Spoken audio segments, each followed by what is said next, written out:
March 7th, 2011. The Federal Bureau of Investigation came across an abandoned shack in the countryside of Florida and happened upon something strange. A journal written by one Jake Rogers, a mysterious person deemed missing and whereabouts unknown. August 3rd, 2012. This journal has been documented by the Federal Bureau of Investigation and has been deemed classified by the government to not be shared until a specified date. All information is a journal by one Jake Rogers, a now retired doctor whose whereabouts continue to go unknown despite heavy searching. January 6th, 2014. Further attempts to locate and question Jake Rogers have ended in failure. It seems he and his companions refuse to show themselves and continue to move around, evading authorities at all costs. Report added to databanks. November 11th, 2015. Journal of a one Jake Rogers has been deemed unclassified and can now be found in public documents. Viewers be advised, what you are about to read is disturbing. Journal entry 1. Vacation begins. Strange disappearances.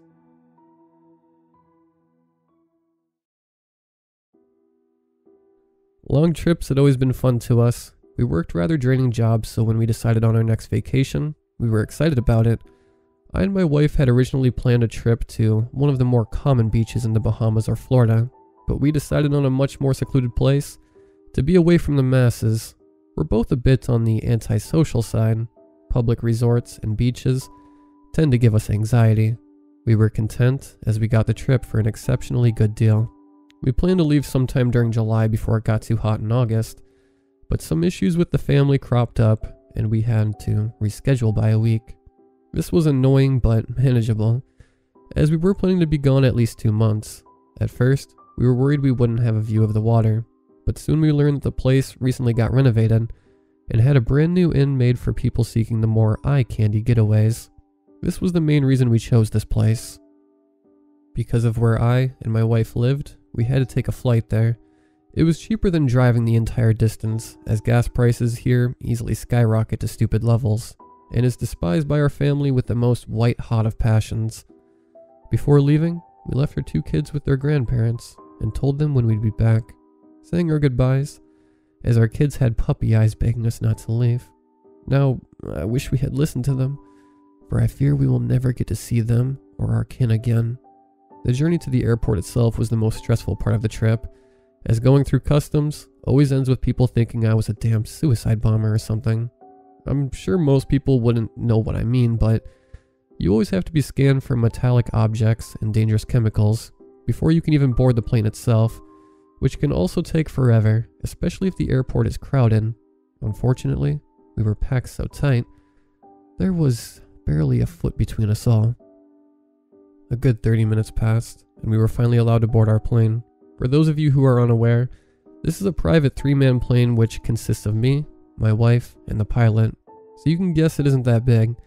It's just big enough to fit us and our carriage in the storage compartment in the back. A private plane is always a better option, but of course, he only charged $250 for the trip to the airport near our location of interest. While on the way, we decided to chat a little bit to pass the time. The pilot asked, "So, where are you lovely folks off to?" To which I responded in kind. "We work stressful jobs, so we have planned a 2-month trip to a secluded beach." I replied, to which my wife said, "Indeed, we got it for a fair price too, didn't we, hun?" She said with a cute accent, to which I spoke, "Indeed we did. I'm very grateful to whom gave us this location." I replied back, as the pilot exclaimed, "I hope you two have a lovely time. You'll likely see me again in 2 months to take you back," he said cheerfully, as I replied, "Thanks, we appreciate it." The rest of the trip was silent, with me and my wife on Facebook, talking to our family while on the flight. For some context, my wife was a nurse and I was a doctor. We both made a very hefty sum of $335,000 a year combined because of our field of work, which enabled us to live very comfortably with our small family, and we never went overboard with houses or vehicles. But we had state-of-the-art phones that could maintain a long battery charge and a hefty internet connection to boot. They were good. Around 3 hours of flight, the pilot notified us we were close to our landing zone. 30 minutes later, we were already down, unpacked, and on our way to a transit bus waiting to pick us up that we scheduled during the payment process. It came with the trip since the inn owned its own small transit section for buses to pick people up. They're small, but they get the job done. Fast and easy, just how we prefer it. From there on, it was very simple to pack up our stuff on the bus and make our way to Sebastian Inlet. While on the way to our destination, the surrounding thick brush and dark green trees provided very pleasant eye candy. It was very beautiful, and since it was a breezy day, the trees, thickets, and brush waved harmoniously in the breeze. Once arriving at the inn, we parked at Sector 24. To explain what that is, the inn has 25 reserved spots at maximum for long-term reserve vacations, as the inn only sports 25 rooms, a large dining room, and a beautiful mounted deck out back to climb up to. The deck itself sports lounging chairs, umbrellas, the ability to order drinks and small snacks, as well as a plate load of activities ranging from massages to mini games to dartboards.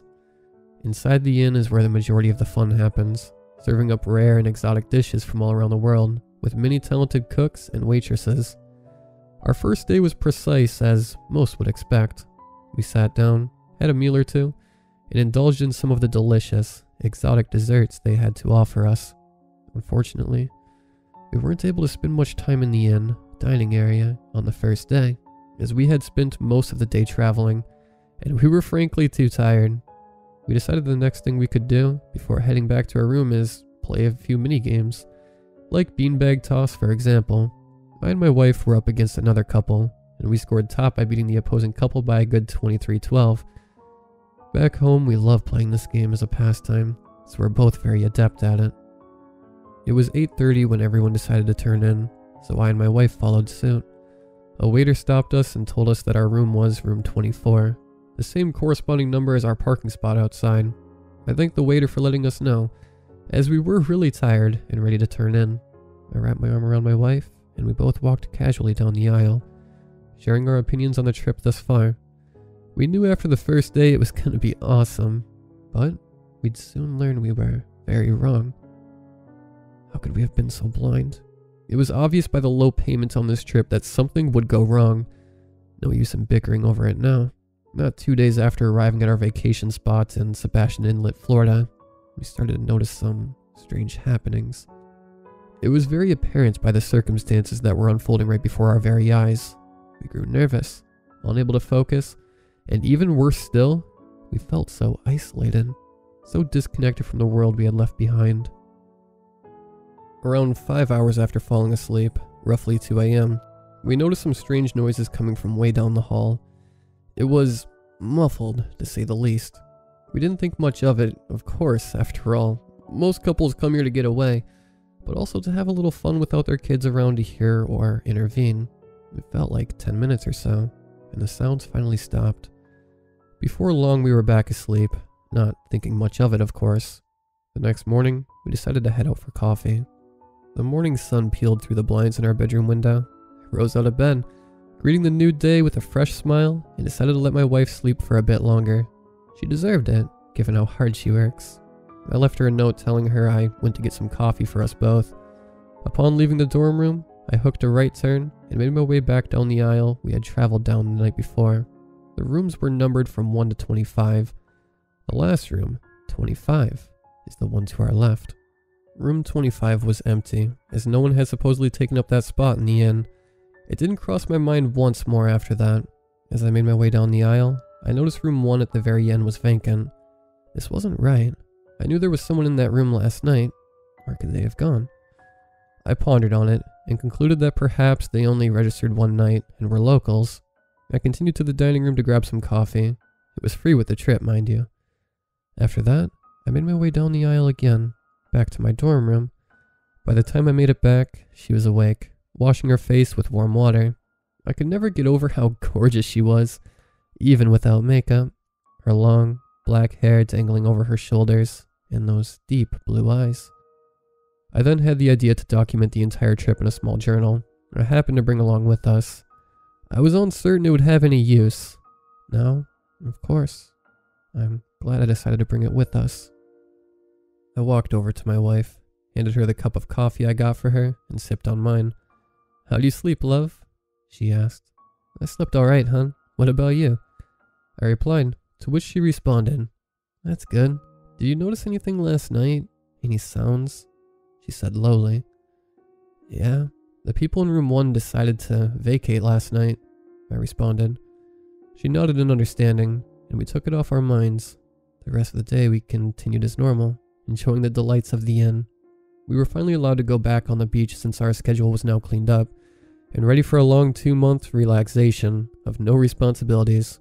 As adults, being rich enough to enjoy freedom like this now and then is a very good blessing. However, we've always been considerate of others in life, helping when and wherever we could. Not everyone is blessed with being able to go on trips like us, and we try our best to be as humble as possible to those around us. We even live in a basic home. The beach was clean, warm, and relaxing. We spent a good 4 or so hours out there doing typical stuff, such as sunbathing, walking up and down the beach with fingers interlocked together, swimming in the low tides, sitting under an umbrella and drinking a beer or two. But after that, we decided to head back inside and spend the rest of the day doing exactly what we did before, talking to the nice folds around, enjoying a good meal and some mini games, and dancing the day away in bliss. By the time 10 p.m. rolled around, I told my wife I was tired, and she was as well. We said goodbye to the others in our group and got up, making our way slowly down the corridor once again to our room. As we passed by room 1, I gave it a curious stare and wondered why they'd leave so soon. A place like this is a once-in-a-lifetime experience for most people who can afford it. As we passed, I shook my head and continued, holding my wife close to me as we slid slowly down the aisle, eyes very heavy. We were soon dead asleep, and before long, we heard everyone else following suit, returning to their respective dorm rooms. All was good until 2 a.m., yet again, shuffling, people leaving, muffled voices in the distance. What the heck? Again? By now I was starting to get worried. Why would people be coming and going so quickly when the place only takes reservations for longer than a week? At the least. The next morning I pondered it, once again not saying a word to my wife about it, my worry growing.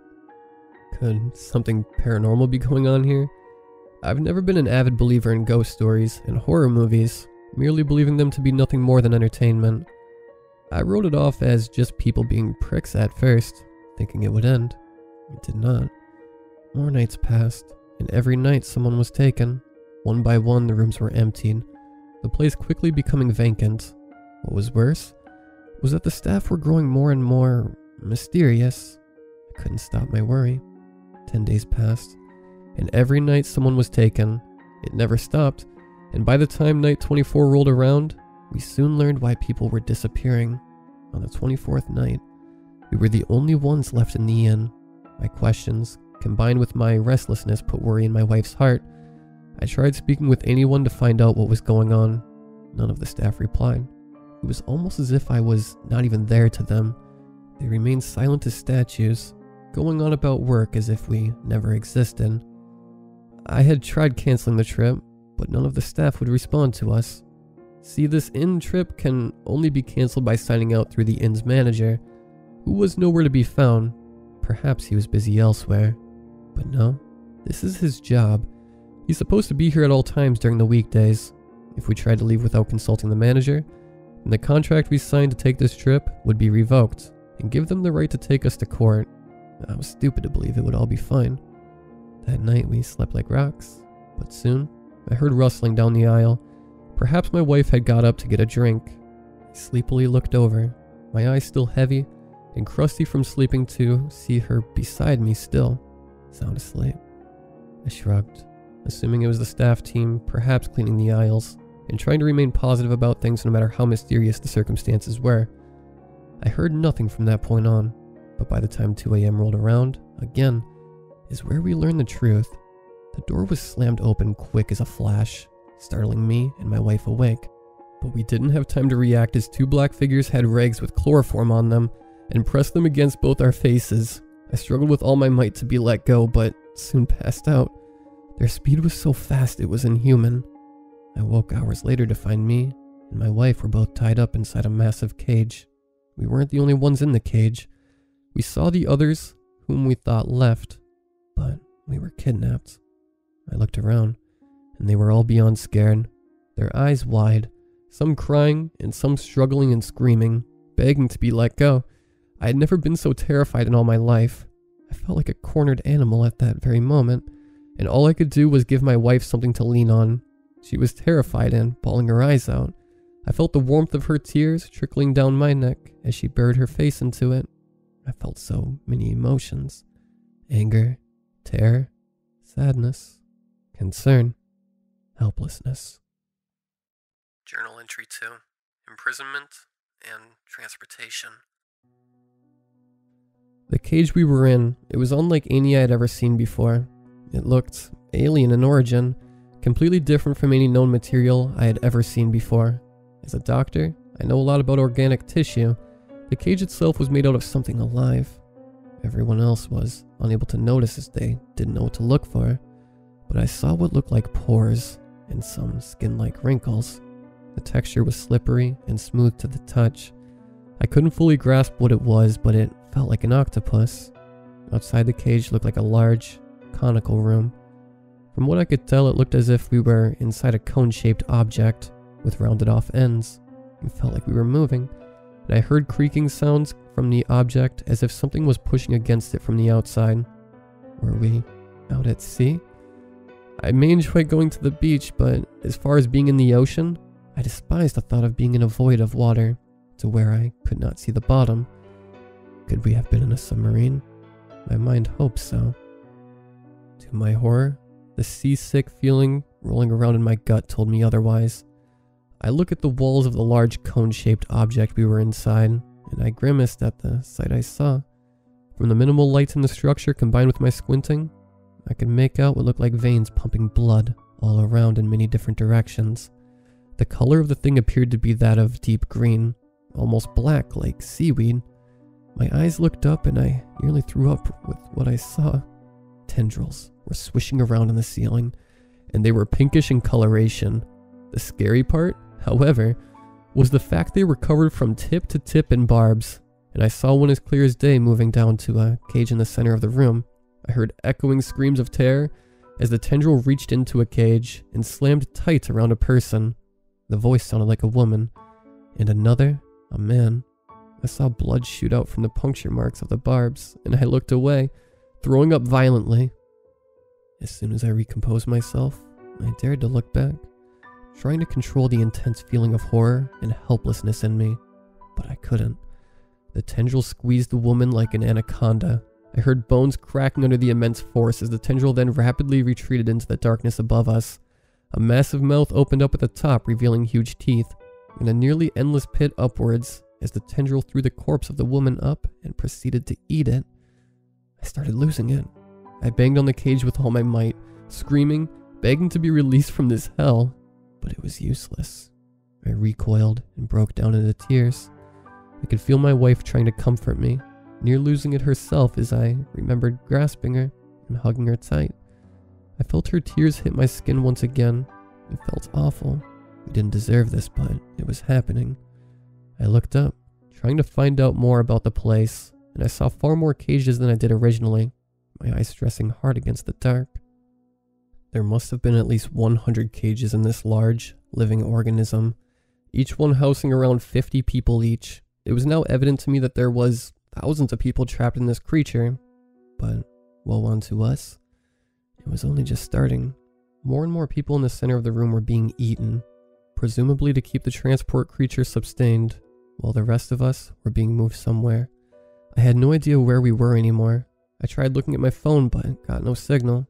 We were far from civilization, and I couldn't control my body or my tears.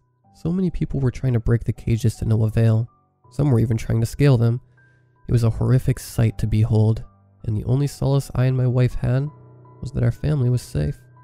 I looked up once again and noticed a dim shade of yellow in several places. They looked like glowing sacks of pulsating goo and organs that illuminated most of the top of the structure. I remember looking to my wife at that moment, knowing we would likely not be long for this world. As her eyes met mine, I couldn't help but grasp her hands, trying to assure her that we would be okay, that all of this was just some horrible prank and nothing bad was happening. It was hopeless.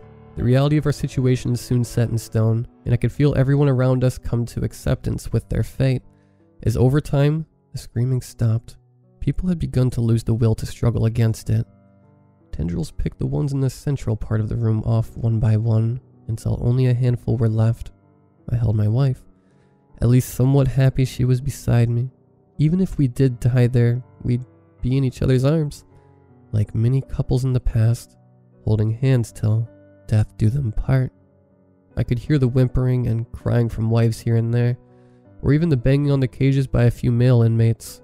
Soon, however, something shifted, and everyone felt it. The creature stopped abruptly. But why? We soon realized why. Doors began to open with organic gurgling sound, 4 of them at different sections of the room. I saw what looked like humanoids, but unlike anything I ever saw before. Their bodies were made up of a combination of chitin and tendrils. Their eyes elevated up on stalks, and as alien looked as one could imagine. Their hands looked like lobster claws, and their feet were nothing more than tendril-like appendages they used to slide along the floor. Their mouths were circular with jagged, serrated teeth. It looked as if they simply tossed food in, and their teeth grinding it up before swallowing. A twisted sight indeed. I heard more gurgling noises like a door to our cage opened. I felt a very painful stinging sensation on my back as I cried out in pain, turning around to see one of the creatures demanding us to get up in a language I didn't understand. We were soon rounded up like cattle and forced to walk in an orderly line out of the cage. The creatures appeared armed with tendrils, used to whip disobeying slaves into submission, to do as they told, and at certain times, both me and my wife felt them. It felt like pins and needles tearing at my flesh, as blood trickled down the wounds. We exited the conical-shaped living prison, and my eyes widened. We were indeed in the ocean, and it was so dark outside, I couldn't see a thing. We were in a tomb made of what looked like a form of glass, and once again a living, breathing entity. It looked like one of those walkways underwater you'd see in popular aquariums. I heard what sounded like a slow beating heartbeat down the aisle, as we were escorted by the alien-looking monsters. The aisles themselves appeared to stand 15 feet tall with yellow, glowing orbs of light, like before, all connecting to one central, massive dome at the center. From where I stood, it looked upwards of 25 miles wide from all 4 corners, like an alien dome housing a city made of flesh. It was all dark green with disgusting, wriggling creatures on them that I'd only describe in a horror film if I happened to be a director. But this was far from a film. It was real. Outside the domes, I saw massive glowing orbs being held in place by massive, moving tendrils that illuminated the entire sea in the region. I heard a low growling from the living structure as they towered like kaijus around us. As we reached the end of the tunnel, we saw the massive living city up close, with 10,000s or 100,000s of them. Creatures as far as the eye could see. I didn't have enough time to take it in, as I felt my wife being pulled away from me. I looked, overhearing her screaming my name and crying as a creature tried to break us up, its strength winning over mine as I screamed out and cried back. 2 other creatures coming to restrain me as I tried to stop them from taking her. More creatures separated the other women from the men as they took her to a room I could not see into.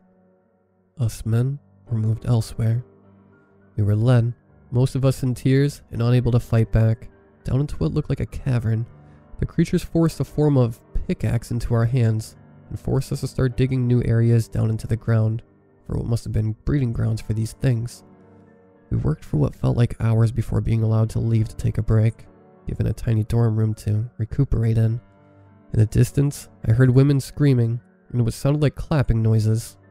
My heart sank deep. Journal entry 3. Tragedy. I knew I had to escape somehow, but how would I? And how could I possibly get out of here with my wife without being noticed? I didn't even know entirely where my wife was. I had a rough idea of where she would be, but that's barely anything to go on. Well on break, I looked around my cell. For some reason, they gave me everything needed to relax, but other than that, it was beyond depressing.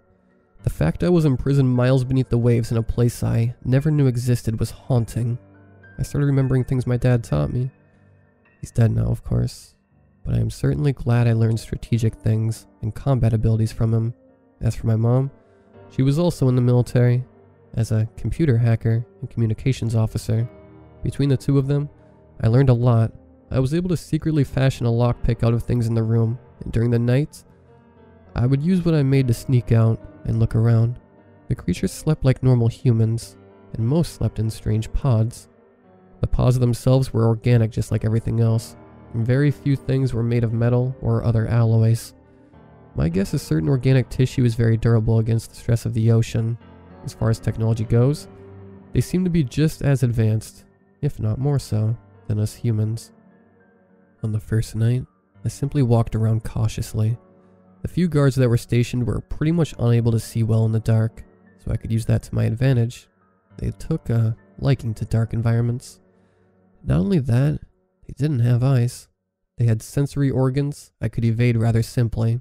While looking around, I wasn't able to find much of interest, so I ended up heading back to my room and pretending I did not escape. I didn't see any cameras or security recordings, so that wasn't an issue. I guess they wouldn't expect someone to be able to escape their confinement so easily. The next day, we were sent back to work, and by the time I got back, my muscles ached. But I couldn't stop. I needed to find a way to escape and possibly get as many out with me as I could, but above all else, I had to find my wife. The next night, I cautiously broke out of my cell again and explored some more. I was able to learn a lot about the anatomy of the buildings by observing them with my clinical teachings. As a doctor, you're supposed to know these things. The buildings may have been organic, but they still function like modern tech, showing a technological and biological connection. This would cause several breakthroughs for humanity as a whole, but I wouldn't be able to backward engineer such accomplishments in such a short period, nor did I even have the means to bring them back with me. On the same night, I learned that the creatures have smaller submarines lined up in an aisle that you crawl into. I was able to figure out how they worked, and over a week, I told everyone near me how to operate them. They all gave me their best wishes on discovering more. On the 8th day, my muscles felt like jelly and about to collapse, but I was driven by a deep desire for freedom and the will to escape. However, I learned something that still haunts my memories to this day. Upon leaving my cell on the 8th night, cautiously sneaking around and evading guards, I stumbled upon a room. It looked like a storage depot. Jackpot. I quietly broke into the room, and what I saw confused me. I saw a staircase leading down, so I followed it. This didn't make sense. With every additional step down, I questioned why a storage depot would have stairs only that go down and not have any sort of weapons, food, or supplies. When I reached the bottom, I saw a doorway that was entitled Hybrid Room 1. I paused briefly, questioning what that meant. As I entered the room, I almost vomited from the smell. It wasn't gross smelling, but it was very strong and salty in odor. The room itself had another door with a see-through window, and the smell was coming out of that door. Upon walking over, my heart dropped into my stomach. I saw several women, propped up with their lower halves in a spread eagle. None of them had any clothes on from the looks of it. I quietly entered, and I saw they had been using our wives as reproductive pigs. I felt my heart breaking as I felt bad for them. Their cries in agony were awful, and it echoed into my eardrums endlessly. Every single one of them had oversized stomachs, blood everywhere, and some green substance on them. A green substance I didn't dare touch. I knew what it was. As I moved further down, I saw a number above the section which made my stomach curl. 24. It bloody said 24. I rushed over, and to my horror, I saw my wife. I broke down into tears heavily right there, and I felt my instinctive self rush over to lift her into my arms. She was barely awake, and all I could do was whimper her name. Attila, please, wake up. I saw her eyes slowly open, and she hugged me tight, crying as soon as she saw me. Jake, it hurts so much. They used us as... She whimpered out painfully, to which I shushed her. Save your energy, my love. I'll get you out of here. I swear to it. She smiled appreciatively, but then frowned. Hun, it's too late for me. Go save yourself. Get as many of the others out as you can, but I and the other women won't survive. I stutter screamed out. No, I won't leave you here. I can't. What would the kids think if I just left you here? My wife was unable to utter another word. She, as well as several other women, started to scream. I stepped back in pure horror as I watched her stomach shrink slowly, and out of her popped several creatures, each of them carrying loads of blood out with them. And as the last disgusting creature left her, she collapsed back onto the bed. The last shreds of life faded from her blue, marbles for her eyes. As they turned gray, in a rage, I killed every single one of the creatures they put inside her. I left not a one alive, and my eyes were soaked in green blood mixed with my wife's. I ran over to her and shook her, trying to wake her up. She was dead. Several tears streamed down my face as I cleaned off one of my hands and closed her eyes with 2 fingers. I kissed her deeply one last time while her lips were still warm, and held her one last time too. I swear to you, they will pay for this. In some way, I'll make them pay. Be at peace, loving wife, and an amazing mother. I struggled to let her go, but I knew I had to.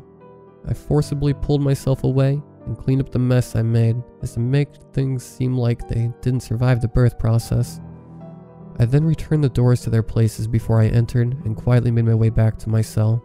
Upon returning, I collapsed in the bed, bawling my eyes out. I opened my eyes, and I swear I saw the spirit of my wife staring back, smiling at me reassuringly that I'd be okay. Then as quickly as she appeared, she faded. I rolled over onto my bed and looked up at the ceiling. I felt a loneliness I had never known before in my life up until this point. It felt like a spear had been impaled into my heart, leaving a massive, gaping hole. That whole night, I did not sleep. My eyes stayed wide, and I stared directly at the ceiling, hoping that what I'd witnessed was no more than a horrible dream. But try as I might, there is no way what I had seen was just imagination. The only solace I had in me was that I would make them pay. Journal entry 4. My wife was dead. Nothing would change that. All I could do was swear to her I would make it out, and find some way to destroy them in the process. I already had a good head start, as I learned of several major infrastructures around the living city. So my goals were clear: inform the other inmates, tell them the plan, use the next night to stage a breakout, and run. There were certainly plenty of biological and technological mini-subs to do the job right, just enough for all 12 of us. The next night came quickly.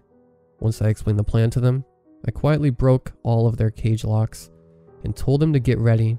I would stage the breakout and make it a clear beeline to the escape area. After that, I crouched down and made my way slowly through the curving tunnels and passageways. The whole trip took at least 20 minutes to reach my goal, the reactor core. Because of my tinkering, I learned that without it, the city would have no power, and without power, it would be nearly pitch black, but with just enough light. It could also be rigged to trigger an unstoppable 5-minute countdown to a self-destruct, which would send the city crashing down into the depths of the ocean, well below its crushed depth, and taking the foul creatures with it. As I made my way to the reactor core, I quickly overloaded every pump in the place, which would cause the water pumps to slowly overheat and overload, adding water to the inside in just under 15 minutes. After that, I flipped the main switches off and tore them out. This set off a blaring, alien-like alarm that rang through the city. A countdown started and I instantly bolted back for the exit, because I could run without fear of being heard. I was quickly able to make my way back, but just by the skin of my teeth. By the time I made it back, several small explosions were bringing down buildings all inside the city. They shrieked in agony, further solidifying my suspicion of them being living entities rather than just buildings. As soon as I made it back, we split into groups. I and 3 others hopped into one mini sub-organism, while the other 8 hopped into 2 different ones. The controls were simple, no more complex than the average boat, as we threw the throttle into high gear, aiming for the surface as we shot up. Behind us, another massive explosion took place, which sank the city instantly. We heard an ear-piercing shriek as a massive tendril swung right in front of the mini-sub. I averted us away in the nick of time, but unfortunately, the 2 other mini-subs were destroyed. The tendril was huge, so massive I couldn't see the entire thing. The city wasn't at all a collection of several entities. It was one massive one. I was just glad we were getting away. Still, we paused for a moment to give prayers to the ones who had died, including our wives. After that, we got out of there. It had been almost 10 days since any of us saw the light of day, and finally, we saw it again. The beautiful blue sky above us, and no longer in permanent darkness. I set a course for Florida. I made sure to take us far away from the accursed inn where it all started, and as we finally ran aground on the uncharted beach, we all hopped out and took in the fresh, salty air. A sigh of relief came from us all, but every one of us was deeply depressed. We knew in our hearts we couldn't return to our families, lest they think us insane. We decided to build a small shack deep in the woods to live somewhat normal lives. We all worked together to make a life for ourselves. It was indeed hard, but we pulled through. Whereas our story could have ended, and I wouldn't be sitting here at this desk writing this in the hopes someone would find it. It didn't. And I was allowed to live to warn everyone of the threats we face from the deep. This is a warning to anyone who would seek out a new kind of adventure. I advise steering clear of low-price inns near the beach. They are not who they claim to be.